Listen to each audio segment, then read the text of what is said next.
A paz do Senhor, meus queridos irmãos. Estamos dando início a mais uma videoaula das lições bíblicas da Escola Dominical. Hoje é a última lição desse trimestre, o terceiro trimestre do ano 2022. A revista desse trimestre que teve o tema Os ataques contra a Igreja de Cristo, as sutilezas de Satanás, nestes dias que antecedem a volta de Jesus Cristo. Nesse trimestre estudamos a respeito das sutilezas de Satanás. No próximo trimestre estaremos estudando a lição que tem por tema a justiça divina, a preparação do povo de Deus para os últimos dias no livro de Ezequiel. Estaremos estudando a respeito do livro de Ezequiel, onde estaremos vendo aí temas escatológicos, a respeito dos últimos dias.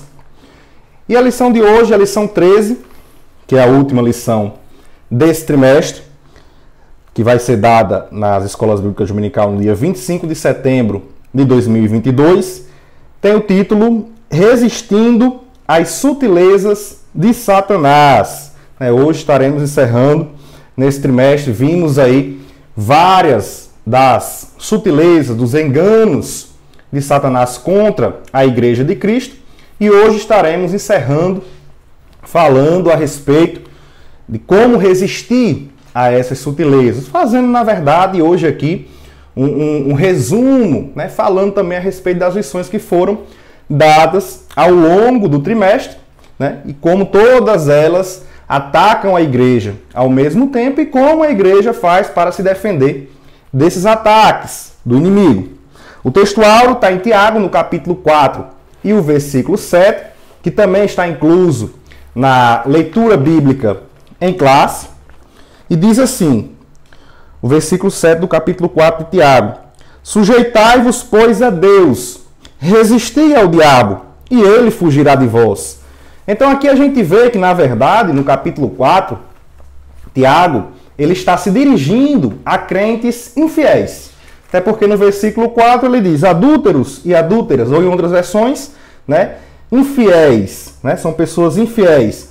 E convoca aqui nesse versículo essas pessoas a deixarem os seus pecados, a se submeterem a Deus, Sujeitai-vos, pois, a Deus, submetam-se a Deus, deixando os seus pecados, como ele fala no versículo 8 e 9, que segue o versículo 7, ele diz, chegai-vos a Deus, e ele se chegará a vós. Aí diz, limpai as mãos, pecadores, vós de ânimo do purificar o coração, senti as vossas misérias e lamentai e chorai, converta-se o vosso riso em pranto e o vosso gozo em tristeza. Então aqui a gente vê que ele faz uma convocação a esses infiéis para que eles se submetam ao Senhor, se submetam a Deus. E ele diz, resisti ao diabo, E essa resistência aos ataques, às investidas do inimigo, às artimanhas do inimigo, elas só podem ser eficazes, elas só serão válidas se nós estivermos debaixo do senhorio do Senhor, se nós estivermos submissos a Deus, sujeitos a Deus. E aí, se nós estivermos sujeitos a Deus, resistirmos ao diabo, ele fugirá de nós, ele fugirá de vós. Então, se nós fugirmos de uma vida pecaminosa, como Paulo fala em 1 Coríntios 6,18, ele diz, fugir da prostituição. Então veja que do pecado nós temos que fugir, mas o diabo, dele nós não fugimos, ele é quem foge de nós. Se nós fugirmos do pecado, tivermos uma vida de sujeição ao Senhor, se submetendo a ele, nós estaremos fortalecidos, resistiremos ao inimigo e ele fugirá de nós. Então é isso que Tiago aqui nos ensina. No versículo 10, ele conclui, ele diz, humilhai-vos perante o Senhor e ele vos exaltará. Estando debaixo do senhorio do Senhor Jesus Cristo, estando sujeito, submisso ao Senhor Jesus Cristo, ele irá pelejar por nós, ele nos fortalecerá e nós teremos a vitória garantida. Como ele fala lá em Apocalipse capítulo 2, versículo 10, se nós resistirmos até a morte, ele nos dará a coroa da vida. Se nós formos fiéis até a morte, se nós estivermos debaixo do senhorio do Senhor Jesus, se nós nos humilharmos diante dele, nos sujeitarmos ao Senhor Jesus, no tempo oportuno, ele vai nos exaltar. Então, para que possamos resistir às tentações do inimigo, para que possamos suportar as ciladas e sermos eficazes nisso, podemos suportar e sermos aprovados, é necessário estar submissos a Deus. É como ele fala na verdade prática. Ele diz que a submissão a Deus é a forma mais poderosa de resistir ao diabo, né? Onde nós vemos que essa submissão a Deus, ela é vista no conhecimento e na prática da palavra de Deus, bem como na prática da oração, que é a comunhão com Deus, que é estar ali em comunhão com Ele, vigilante, né? Então a oração e a palavra são as armas poderosas que nós devemos utilizar para resistir ao diabo. Aqui na introdução, o autor ele diz assim: por meio de várias sutilezas, o diabo tem procurado de todas as formas desviar a igreja do seu propósito e missão para a qual foi formada. Nesta lição, veremos como a igreja pode resistir às sutilezas de Satanás. Para isso, veremos que a igreja só será vitoriosa na guerra contra o adversário se centralizar a vida de seus membros no Cristo ressuscitado. Da mesma forma, é imprescindível que tenha as Escrituras como fundamento de sua fé e prática e buscar uma vida cheia do Espírito. Nenhum cristão sairá vitorioso nessa guerra se não possuir forte compromisso com a igreja local. Então a gente vê que, na verdade, nós estudamos ao longo do trimestre e vimos que nós estamos em uma guerra cultural. Estamos em uma guerra onde a pós-modernidade, os valores, né, que a pós-modernidade trouxe, baseados aí na desconstrução, pelejam, né? Existe uma batalha contra os valores cristãos, os valores judaico-cristãos, o modelo judaico-cristão que a sociedade ocidental tinha como um paradigma correto, né? Era aquilo que era estabelecido como correto.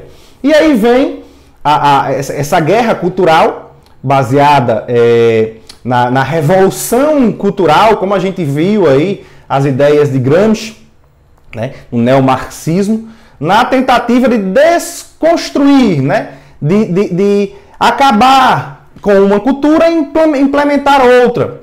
No caso, acabar com a cultura judaico-cristã e implementar qualquer outra ali em seu lugar. Na verdade, essa guerra cultural é uma batalha espiritual.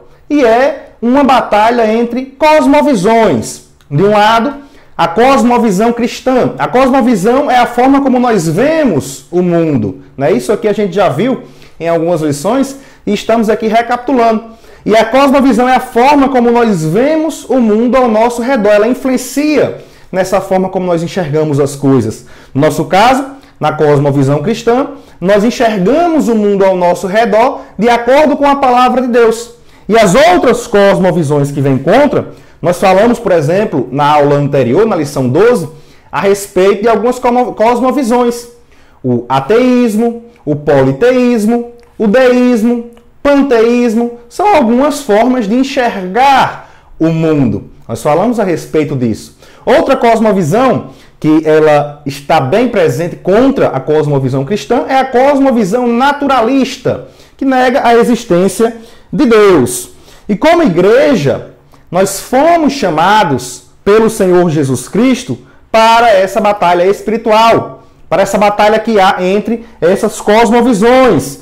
Essa batalha ela é de natureza, como nós vimos na lição 1, na primeira lição, de natureza espiritual e moral, e ocorre nas esferas social e religiosa, né? No caso da esfera social, ela ocorre fora da igreja. E é algo até normal de acontecer, porque como a gente vê lá em 1 João, no capítulo 5 e o versículo 19, o mundo ele está no maligno. Então, se o mundo está no maligno, lá fora, né, tudo aquilo é regido pelo inimigo. Mas também esses ataques eles ocorrem na esfera religiosa, dentro da igreja. É como Pedro falou na sua segunda epístola, no capítulo 2, os versículos 1 e 2, ele diz o seguinte: E muitos seguirão as suas dissoluções, pelos quais será blasfemado o caminho da verdade. E por avareza farão de vós negócio com palavras fingidas, sobre as quais já de largo tempo não será tardia a sentença, e a sua perdição não dormita. Isso do versículo 1 até o versículo 3, né? No caso, o versículo 1 eu esqueci de ler, né? O versículo 1 diz: e também houve entre os povos, o povo, falsos profetas, como entre vós haverá também falsos doutores, que introduzirão encobertamente heresias de perdição. Então veja que essas heresias elas serão introduzidas no meio do povo e negarão o Senhor que os resgatou, trazendo sobre si mesmos repentina perdição. E aí levarão consigo também muitos, né? Então a gente vê que, na verdade, essas heresias elas são implementadas dentro da igreja do Senhor Jesus, na esfera religiosa. E para vencer essa batalha espiritual, nós devemos estar comprometidos com o nosso chamado, né? Como igreja, nós somos chamados pelo Senhor Jesus para participar dessa batalha e devemos ter um compromisso com esse chamado, né? E esse comprometimento ele vai se dar através da submissão ao Senhor Jesus. Como a gente falou aqui no início da aula, no texto áureo, né? Devemos estar sujeitos a Deus, submissos à vontade de Deus, né? Debaixo do senhorio do Senhor Jesus Cristo. Então, só dessa forma estaremos comprometidos com o chamado do Senhor Jesus e poderemos, assim, resistir às sutilezas do inimigo. E o autor, ele destaca na lição, né, 4 maneiras, 4 formas, né, de resistir às sutilezas do inimigo a partir de uma forma compromissada, de um compromisso, de um comprometimento. Comprometidos com o quê? É que no tópico 1 ele fala de um comprometimento com a vida centrada em Cristo, né? Então devemos estar comprometidos em ter Cristo como centro da nossa vida. No tópico 2, devemos estar comprometidos com as Escrituras Sagradas.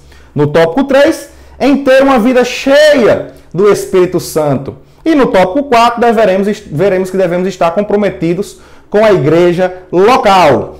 Dessas 4 formas, se nós estivermos comprometidos, né, dessas 4 maneiras, nós conseguiremos, dessa forma, resistir às sutilezas de Satanás, né, que é o objetivo da lição de hoje, resistindo às sutilezas de Satanás. E nós vimos também nesse trimestre, cada um desses tópicos a gente vai estar relacionando com lições que foram vistas ao longo do trimestre. Por exemplo, no tópico 1, estaremos relembrando a lição 5 e a lição 12, no tópico 2 a lição 7, no tópico 3 a lição 8, no tópico 4 as lições 2, 9, 10 e 11.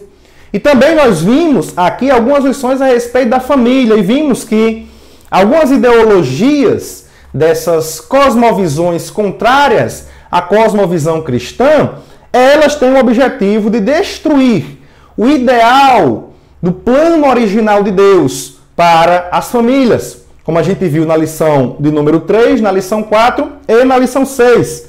Na lição 3 nós vimos a respeito ali da imoralidade sexual. Estudamos a respeito da fornicação, do adultério, da homossexualidade. Essas são formas de expressar a sexualidade fora do casamento, que é o plano original de Deus para a humanidade, para o homem e para a mulher. E ali nós vemos que Paulo ele nos dá um conselho para fugirmos da imoralidade sexual, fugirmos da prostituição, como já falamos aqui, 1 Coríntios capítulo 6, versículo 18.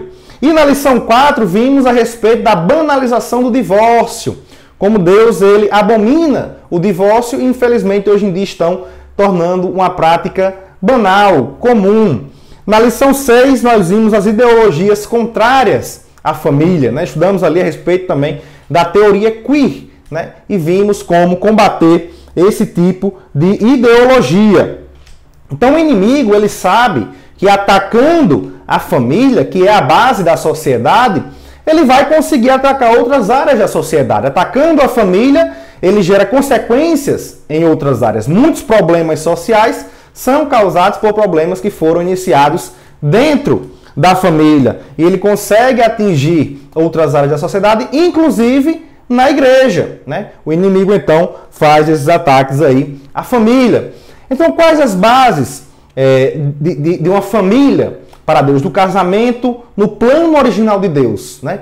Como é que é a família ali que Deus idealizou, né? No seu plano original. O casamento, de acordo com a palavra de Deus, ele é monogâmico, que é diferente de poligâmico, né? O monogâmico é um homem e uma mulher, né?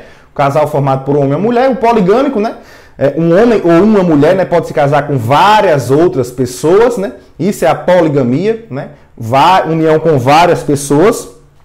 O heterossexual, é monogâmico, heterossexual, que é diferente de homossexual. Heterossexual são sexos diferentes, macho e fêmea, foi assim que Deus criou. E, contrário a isso, é o homossexual, que é pessoas do mesmo gênero, né? Macho com macho, fêmea com fêmea, se juntando ali em uma união. Isso é contrário à palavra de Deus. O casamento, então, ele é monogâmico, heterossexual e também ele é indissolúvel. Ele não foi feito para haver separação. O casamento foi feito até que a morte os separe, né? Até ali que um dos cônjuges venha a falecer. O que tem de diferente disso, a gente já falou também, é o divórcio, né? Que vem sendo aí banalizado.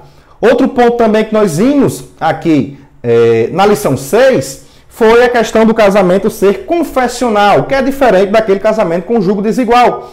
O casamento de crente, de cristão, somente com cristão e não com alguém que não seja. Nós vimos a respeito disso e demos algumas bases também bíblicas para esse tipo de união. Então essas são as bases do casamento da família idealizada por Deus, no plano original de Deus. Monogâmico, heterossexual, indissolúvel e confessional.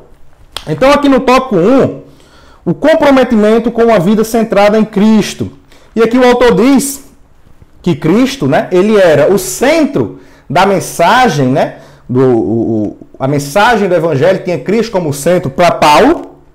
E aqui ele cita 1 Coríntios, capítulo 2, versículo 2, onde Paulo diz: porque nada me propus saber entre vós, senão a Jesus Cristo. Ou seja, o centro da mensagem de Paulo era Cristo. Da mesma forma, o centro da mensagem de Pedro também era Cristo, como está lá em Atos capítulo 4, versículo 12, onde Pedro diz: em nenhum outro há salvação. Ali diante do Sinédrio, ele vai e fala que a salvação está somente em Jesus Cristo. O centro da mensagem de Pedro também era Cristo.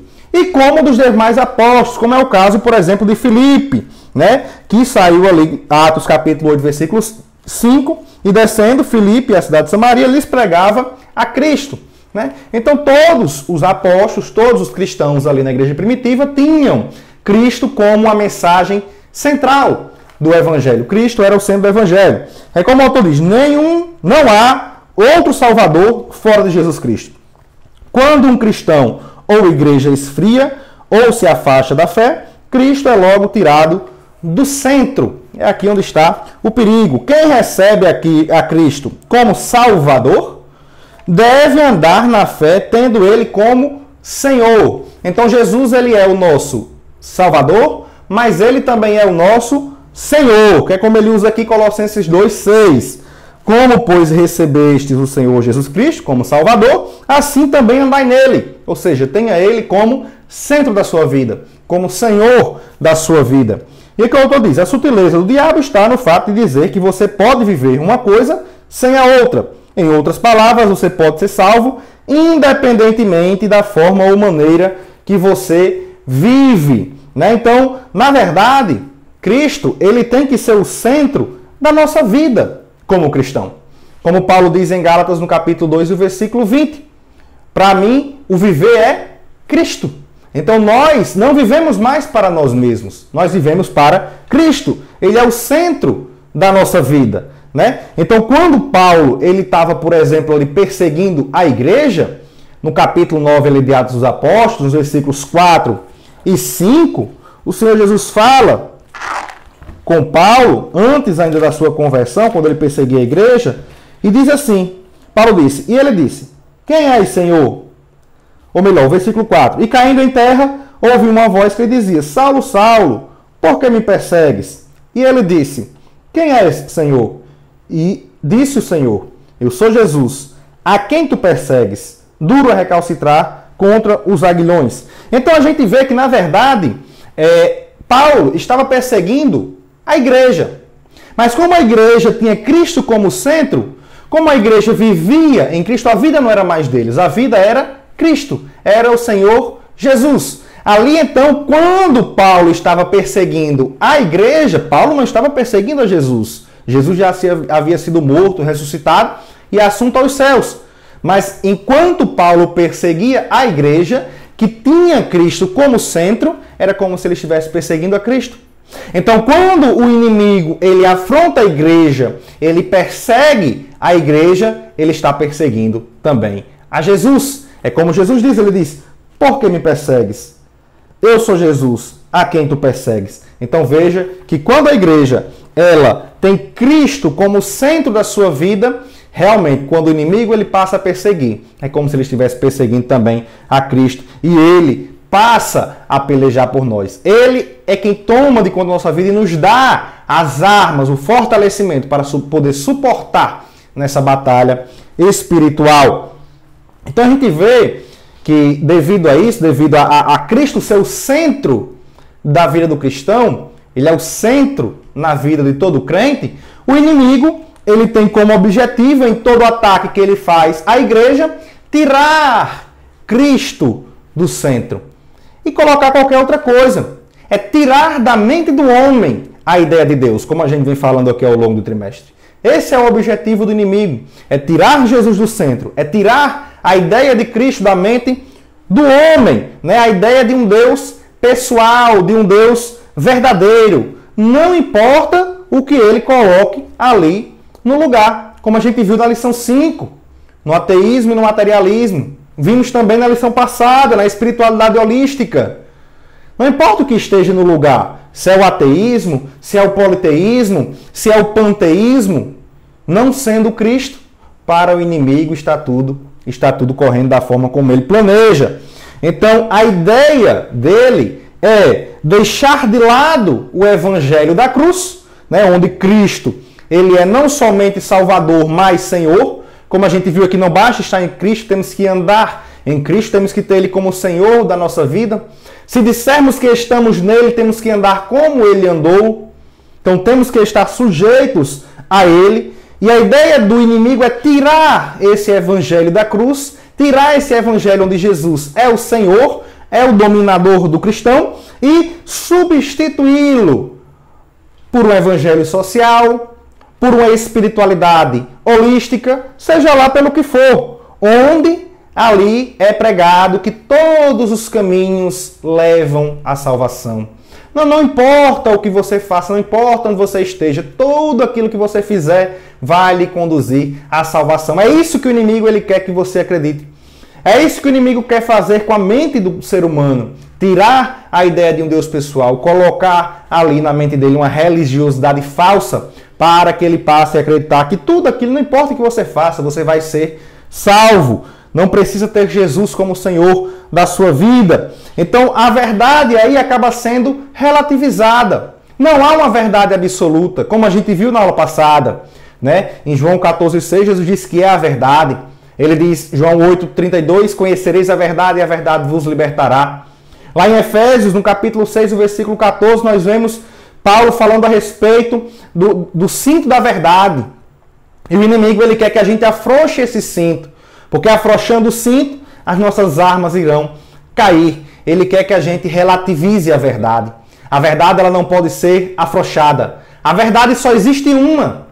A mentira ela é multifacetada. Existem várias mentiras. O inimigo ele conta existem várias faces para a mentira. Ele pode trazer a espiritualidade holística, o evangelho social, a teologia inclusiva, mas a verdade só existe uma. O evangelho da cruz só existe um e está centrado no Senhor Jesus Cristo. A mentira é do inimigo. Como em João 8,44, o Senhor Jesus diz que ele é mentiroso e pai da mentira. Então todos aqueles que querem fazer parte do evangelho da cruz devem estar com a verdade. Não podem relativizar a verdade, e o centro desse evangelho é o Senhor Jesus Cristo. Aqui no tópico 2, o autor ele fala de um comprometimento com as Escrituras. Aqui nós estudamos também uma sutileza do inimigo contra esse comprometimento com as Escrituras na lição 7. Todas essas lições estão gravadas, né, colocadas aí numa playlist do terceiro trimestre desse ano de 2022. E nessa playlist tem lá organizada todas as lições por ordem, né, da lição 1 até a lição 12 e agora essa daqui também, a lição 13. Então, quem não olhou ainda essas lições e quiser dar uma olhada para aprender mais a respeito da palavra de Deus, vai lá dar uma olhada, né, para poder estar aí aprendendo cada vez mais a respeito da palavra do Senhor Jesus, crescendo, né, na graça e no conhecimento do Senhor Jesus Cristo. E aqui no tópico 2, comprometimento com as Escrituras. No tópico 1, comprometimento, né, em ter Cristo como centro da vida. No tópico 2, comprometimento com as Escrituras. E ele diz que, vez por outra, vemos falsos mestres questionando a autoridade das Escrituras e sua atualidade. Esse ataque é contra as Escrituras como revelação de Deus para o homem. Deixando de ser a revelação de Deus, a Bíblia torna-se um livro meramente humano, sujeito a falhas e, portanto, passível de correção. Então, ela também deixa de ser a nossa regra de conduta e fé. Aí onde está, né, o perigo de relativizar a palavra de Deus, relativizar a verdade. Se não fosse a mediação das Escrituras, o cristão se encontraria desnorteado na sua caminhada. Somente por intermédio da Bíblia temos orientações seguras e precisas, né? Como é que a gente saberia, então, aí o que é errado, né? Que a idolatria é errado, que a ideologia de gênero é errado, que o adultério é errado, o divórcio é errado. Todas essas sutilezas que o inimigo tem colocado dentro da igreja, como é que a gente iria saber que era errado se não tivéssemos a palavra de Deus, a sua revelação para nós? E é isso que a Bíblia é. A Bíblia é a revelação de Deus à humanidade.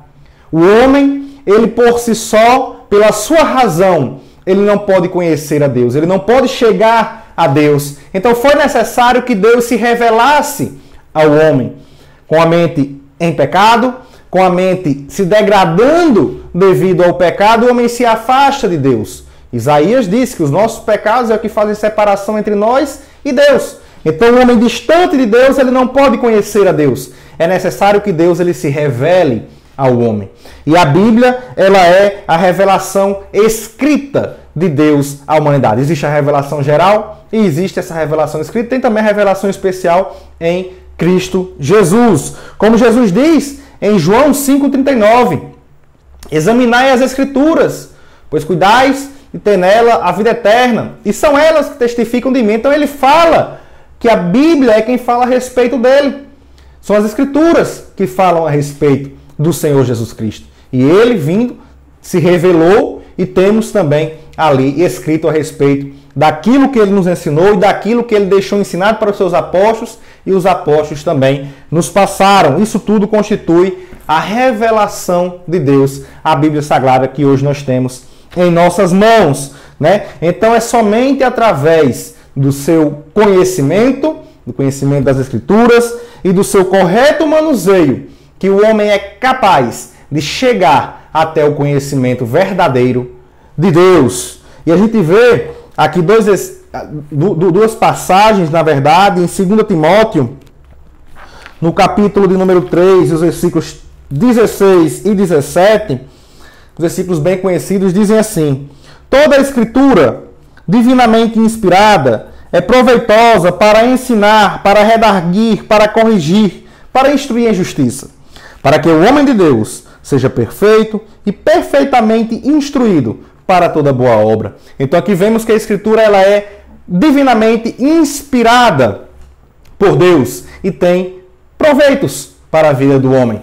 Nós vemos também lá em 2 Pedro, no capítulo de número 1 e nos versículos 20 e 21, Pedro diz o seguinte: sabendo primeiramente isto, que nenhuma profecia da Escritura é de particular interpretação, porque a profecia nunca foi produzida por vontade de homem algum, mas os homens santos de Deus falaram inspirados pelo Espírito Santo. Então, a partir dessas duas passagens, nós vemos que a Bíblia ela é, primeiro, revelada, onde Deus comunica ao homem a sua vontade, a sua natureza, o seu plano para a salvação da vida do homem. Ele comunica a verdade ao homem. Ele se mostra ao homem, se revela ao homem. Então, a Bíblia ela é revelada. A Bíblia também é inspirada. Deus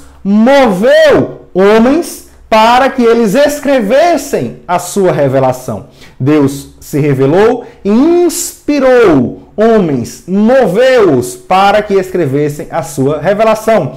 E a Bíblia ela também deve ser iluminada pelo Espírito Santo, que é onde Deus explica a sua palavra. Então, inspiração é para escrever a palavra. Revelação ou iluminação é onde Deus explica aquilo que foi escrito por meio da inspiração. Então, inspiração é diferente de iluminação. Hoje em dia nós não temos mais inspiração da palavra de Deus. Nós temos a iluminação da palavra de Deus para que possamos compreender aquilo que homens inspirados por Deus escreveram da sua parte, na sua revelação. Então, a Bíblia, como o autor diz aqui, no ponto 2 do tópico 2, ela é a nossa regra de fé e de conduta, a nossa regra de fé e prática, é aquilo que norteia os nossos passos. É como o escritor aos Hebreus, em Hebreus 4:12 diz: porque a palavra de Deus, ela é viva e eficaz, e mais penetrante do que qualquer espada de 2 gumes, e penetra até a divisão da alma e do espírito, e das juntas e medulas, e é apta para discernir os pensamentos e intenção do coração. Essa é a palavra viva de Deus que norteia os nossos passos, que nos diz o que fazer, como vimos em 2 Timóteo capítulo 3, versículos 16 e 17, para que nós estejamos aptos, preparados para toda boa obra, né? Para fazermos a vontade de Deus, para sabermos qual a vontade de Deus. É através da sua palavra que nós sabemos a sua vontade, que podemos andar de acordo com aquilo que Ele quer. Então, por isso que nós devemos buscar o correto significado da palavra de Deus. A palavra de Deus, a passagem bíblica, ela possui somente um significado. Ela pode ter várias aplicações, mas ela possui somente um significado, o texto bíblico. E ele deve ser buscado através de uma boa hermenêutica. É como ali na passagem do bom samaritano, quando aquele doutor da lei chegou até Jesus para falar a respeito ali do que ele poderia fazer para herdar a vida eterna. E Jesus vai e pergunta para ele o que é que está escrito, né? O que é que as escrituras falam. E aí ele diz, eu tenho que amar a Deus sobre todas as coisas, amar o próximo como a mim mesmo. E aí o Senhor Jesus vai e diz para ele, respondeste bem, né? Respondeste bem. Ou seja, ele interpretou bem.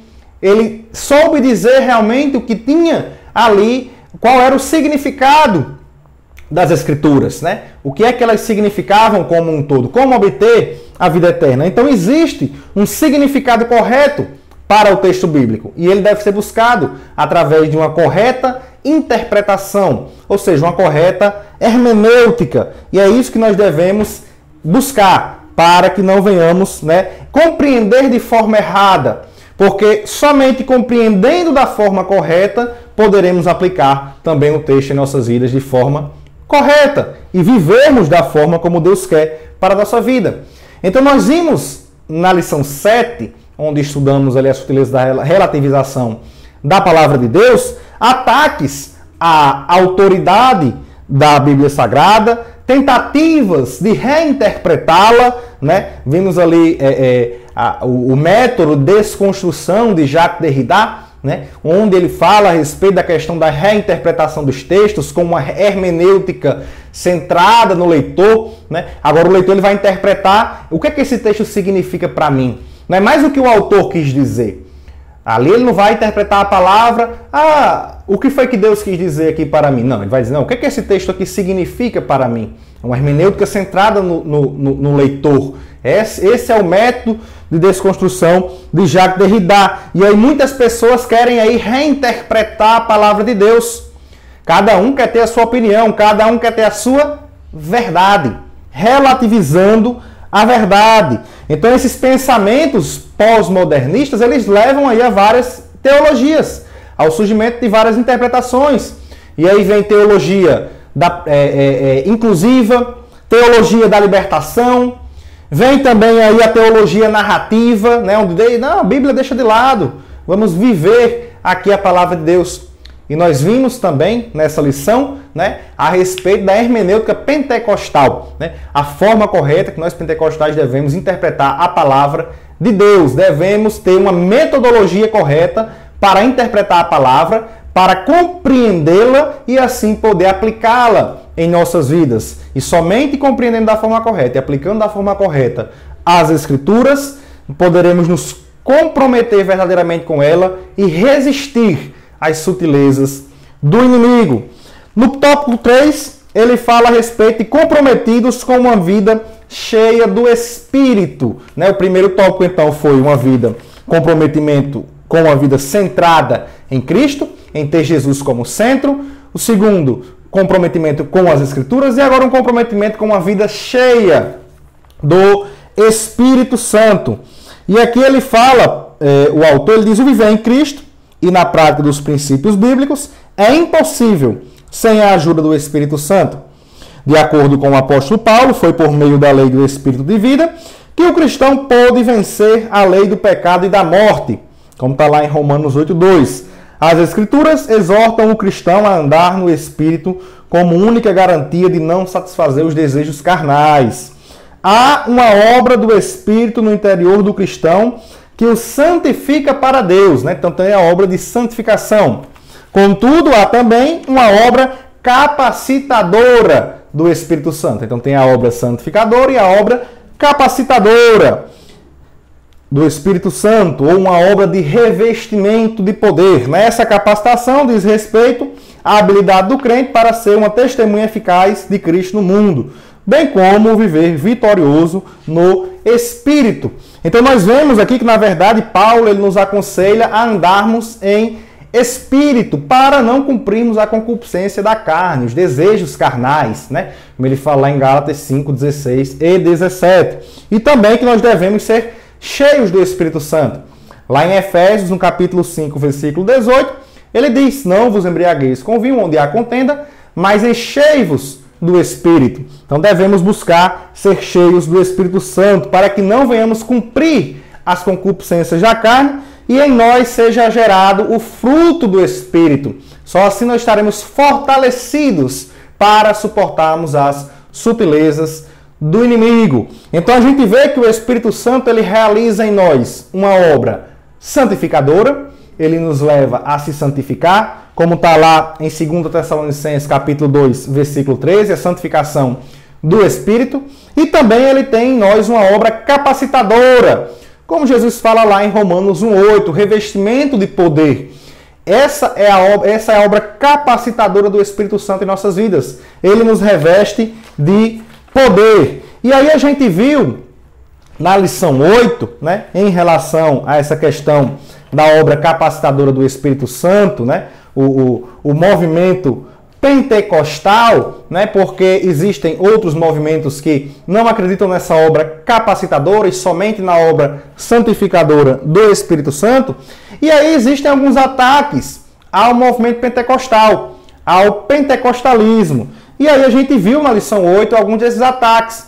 Um deles é aquelas pessoas que não acreditam na validade dos movimentos, do movimento pentecostal, dos dons espirituais. Eles não acreditam que são válidos, né? Eles acreditam que são ali uma falsificação, é uma histeria, é uma possessão demoníaca. Chegam até a zombar, como é o caso lá em Atos capítulo 2, versículo 13, quando houve o derramamento ali do Espírito Santo, e ali alguns zombavam, diziam que eles estavam bêbados e não acreditavam ali na validade do batismo no Espírito Santo.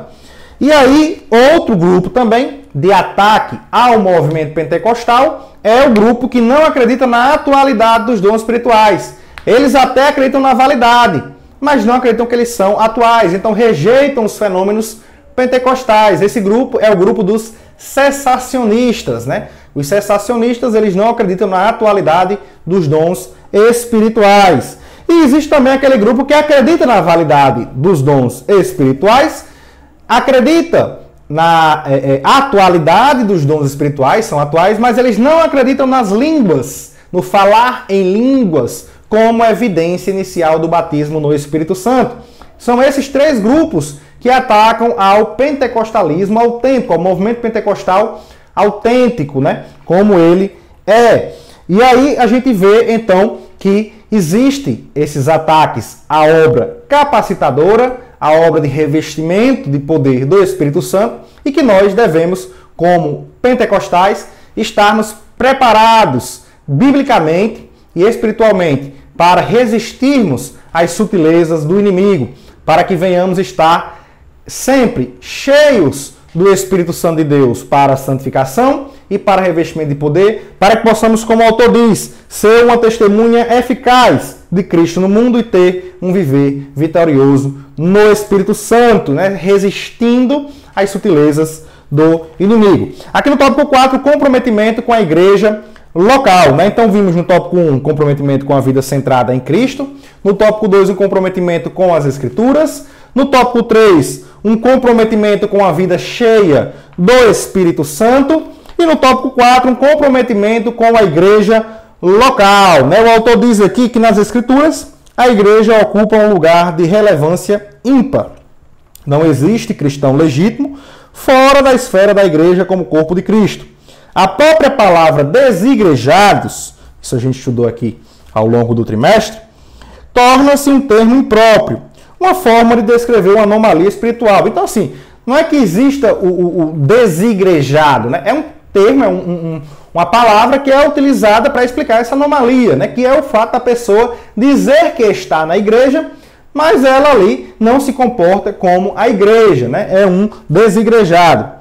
A palavra igreja jamais deve significar templo. Ela é o corpo de Cristo.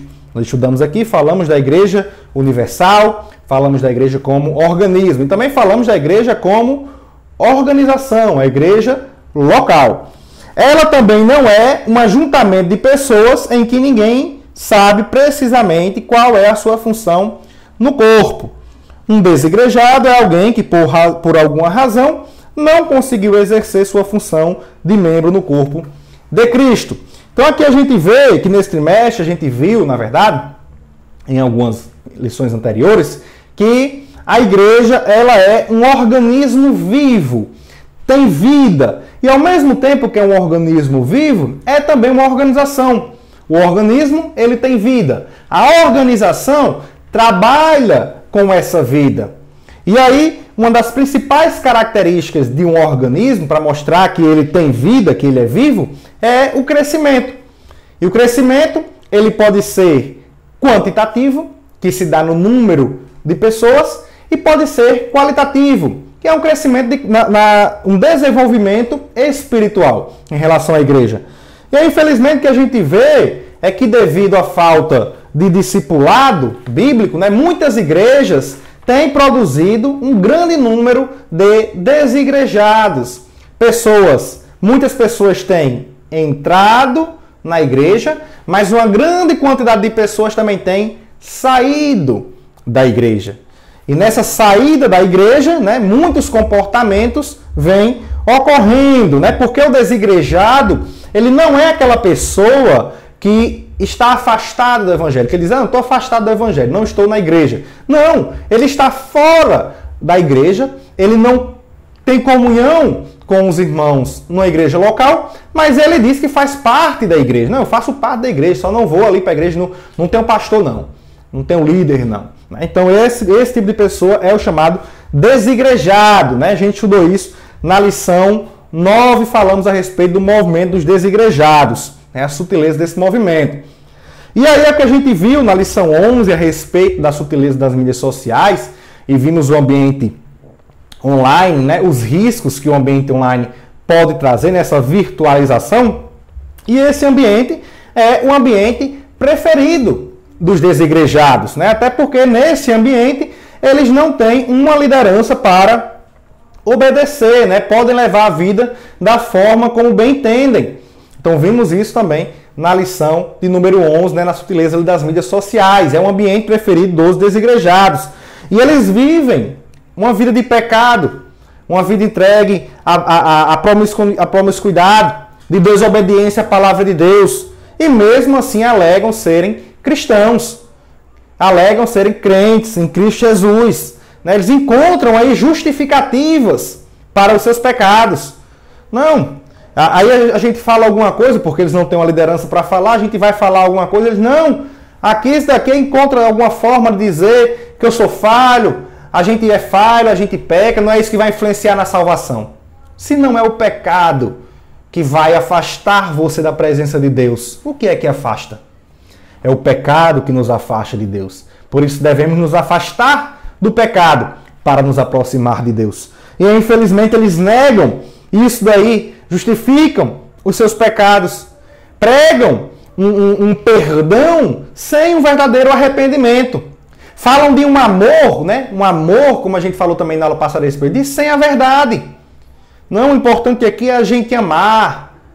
E aí não tem verdade, não tem doutrina, não tem palavra de Deus para se seguir. Não tem escrituras sagradas para se obedecer. Tem que amar. A gente tem que aceitar. E aqui já falamos ao longo deste mês várias vezes. Deus, Ele nos recebe como nós estamos. Mas Ele não nos aceita. Ele não aceita que a gente permaneça como nós estamos. Quando Cristo nos chama, cansados e oprimidos, vinde a mim, todos que estáis cansados e sobrecarregados, Ele não chama para ficarmos cansados e sobrecarregados. Ele diz, eu vos aliviarei. Então ele tem uma transformação, ele tem uma mudança. Aquele que está em Cristo é uma nova criatura. As coisas velhas passaram, tudo se fez novo. Infelizmente, muitas pessoas continuam levando a vida da mesma forma, achando que foram salvas pelo Senhor Jesus. Isso é o que a gente viu na lição 2, a banalização da graça. Essas pessoas não foram alcançadas pela graça de Cristo. A graça chegou até eles, mas eles não receberam a graça por meio da fé. Porque a graça, ela transforma. Ela não deixa que o homem permaneça da mesma forma. E também por falta de discipulado, por falta de liderança, muitas dessas pessoas caem na armadilha da chamada teologia da prosperidade. A palavra da confissão, que a gente viu na lição 10 a respeito da sutileza contra a prática da mordomia cristã, a prática correta da mordomia cristã. E aí, muitos crentes, eles passam ali a barganhar com Deus. Como, oh, Senhor, eu vou fazer isso, mas o Senhor me dá isso. Eu dou isso para o Senhor, mas o Senhor me dá aquilo. Priorizando as coisas materiais, as coisas terrenas, em relação às coisas espirituais. E isso nós vimos na lição de número 10. E aí, em relação à igreja local, é importante a gente deixar claro aqui que a Bíblia ela ensina que nós devemos participar de uma igreja local, como a gente vê lá em Hebreus, no capítulo 10 e o versículo 25, onde o escritor aos Hebreus diz, não deixando a nossa congregação, como é de costume de alguns, antes admoestando uns aos outros, e tanto mais quanto vezes que vai se aproximando daquele dia, não deixando de se congregar, não deixando de estar junto, de ter comunhão com os irmãos. Então a Bíblia nos ensina a participar de uma igreja no local em que nós estamos, a igreja local. Estar filiado a essa igreja local não traz salvação. O que traz salvação é estar no corpo de Cristo, é aceitar a Cristo. Então muitas vezes a pessoa ela faz parte da igreja local, mas ela não faz parte, isso é o que a gente viu na lição número 9, da igreja universal, do organismo vivo. Ela está na organização, mas não faz parte do organismo vivo. Então o que salva é a graça de Cristo, não é fazer parte de uma denominação, de uma igreja, ter carteirinha de membro. Isso não salva ninguém. O que salva é aceitar a Cristo, fazer parte do organismo vivo do corpo de Cristo. E, apesar de estar em uma igreja local não ser sinônimo de salvação, nós devemos sim fazer parte de uma igreja local. Porque é na igreja local que nós temos oportunidade de crescimento espiritual. É na igreja local onde nós temos comunhão com os irmãos. É na igreja local onde nós desenvolvemos o nosso serviço a Deus. No ministério interno, no ministério externo.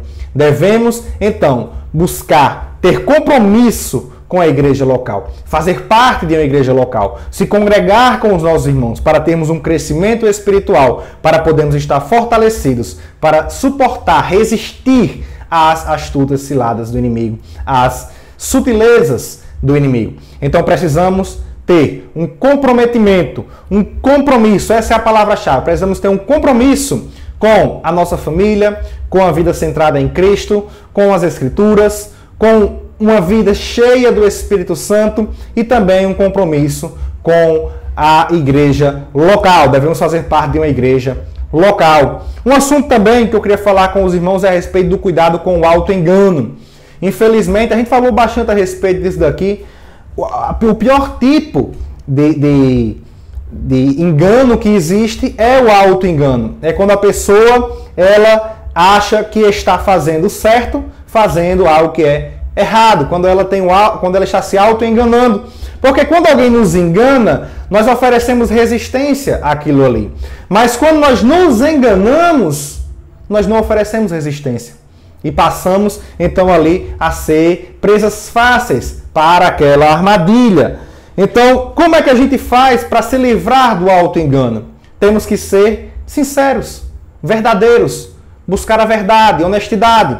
E não ser hipócrita, mentiroso. Muitas pessoas são hipócritas consigo mesmas. E aí acabam se deixando iludir pelo engano. Né? E aí, para que nós possamos se livrar, deixar o auto-engano, é necessário que haja uma transformação na mente, que é produzida pelo Senhor Jesus. Como ele fala lá em Romanos 12, Paulo fala em Romanos 12, 2, né? Nós nos transformamos pela renovação do nosso entendimento. Então, o nosso entendimento ele é novo, ele é renovado. Como ele fala lá em Filipenses, capítulo 4, 8 e 9, naquilo que nós devemos pensar. Ele fala também aos Colossenses para pensarmos nas coisas que são do alto, nas coisas que são louváveis, nas coisas que são verdadeiras, justas. Então, tudo isso é que nós devemos pensar, é o que deve ocupar a nossa mente. Se o que é verdadeiro ocupa a nossa mente, estaremos livres da mentira e assim não iremos nos auto-enganar. Se nós agirmos dessa forma, a cruz de Cristo ela passará a ser centro da nossa vida e não mais o nosso eu. Como a gente falou em Gálatas 2:20, nosso viver agora é Cristo. Nós morremos para nós mesmos e agora vivemos para Cristo. Se fizermos isso, se tivermos essa transformação, as consequências de ter uma vida submissa ao Senhor Jesus, ao senhorio de Cristo, se humilhando ao Senhor Jesus, são consequências difíceis. Vem as consequências, são consequências pesadas, muitas vezes danosas, mas nós devemos suportar.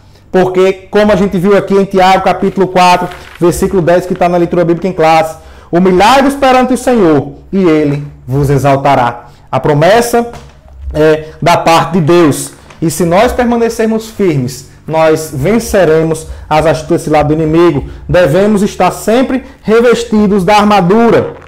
Para finalizar aqui em Efésios, capítulo 6, versículos 10 e 11, como Paulo diz: no demais, irmãos meus, fortalecei-vos no Senhor e na força do seu poder.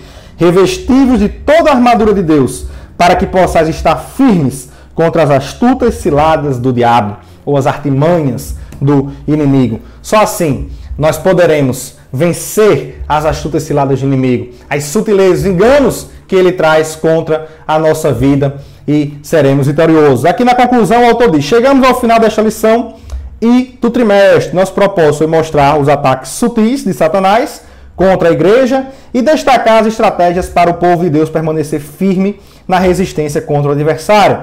Sabemos que os dias são difíceis, mas o Espírito Santo é o guia e o auxiliador da igreja. Então finalizamos aqui mais um trimestre. Eu quero agradecer a todos os irmãos que estiveram conosco ao longo desse trimestre, acompanhando as nossas aulas.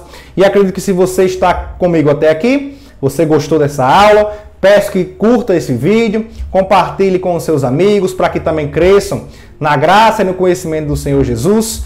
E não se esqueça, neste domingo, participe da Escola Bíblica Dominical. E se desejar, claro, também eu peço que se inscreva em nosso canal para receber as notificações semanais do nosso vídeo. Que Deus abençoe a todos, em nome de Jesus.